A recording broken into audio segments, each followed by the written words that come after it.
Imagine a Ferrari so radical it looks more like a spaceship than a car. Ultra-low, impossibly wide, with hidden wheels and no conventional doors. The Ferrari 512S Modulo stunned the world when it debuted in 1970. It wasn't just another concept.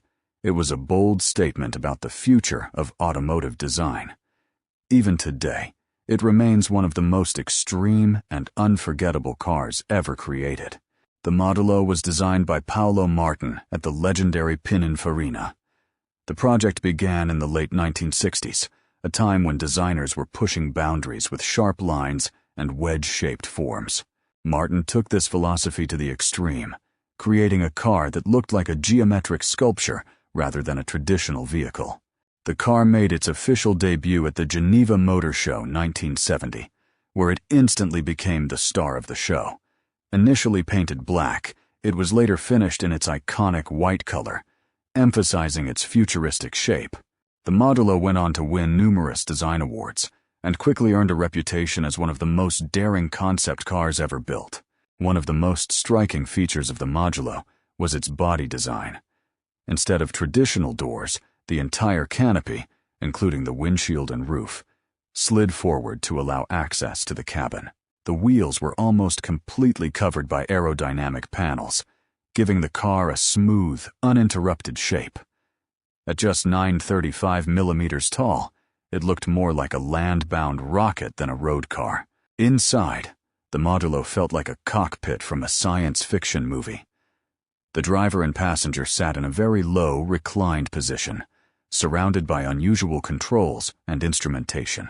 The absence of doors required creative solutions for ergonomics and layout, making the interior both futuristic and experimental in nature. Beneath the radical bodywork, the Modulo was based on the mechanical components of the Ferrari 512S, a legendary endurance racing machine. It was powered by a 4.5-liter V12 engine, producing over 500 horsepower. This engine was paired with a 5-speed manual transmission, sending power to the rear wheels. On paper, the performance figures were astonishing. The Modulo was estimated to reach speeds of over 350 kilometers per hour and accelerate from 0 to 100 kilometers per hour in around 3.5 seconds. However, in reality, it was primarily a show car. Its complex design and incomplete systems meant it could only move at limited speeds and required careful handling.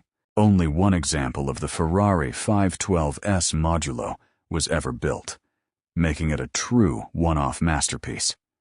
For decades, it remained in the Pininfarina collection, preserved as a piece of automotive art.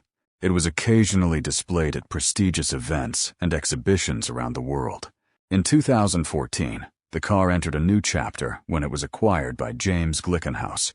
He undertook an extensive restoration project, rebuilding the car and making it fully functional. The process took several years and included adding essential components and modifying the car for road use while still preserving its original design. Today, the Modulo is not just a concept, it's a running, driving piece of history. Its value is difficult to estimate, but experts believe it could be worth several million euros due to its uniqueness and significance. The Ferrari 512S Modulo remains a symbol of limitless creativity, proving that sometimes the wildest ideas leave the most lasting impact.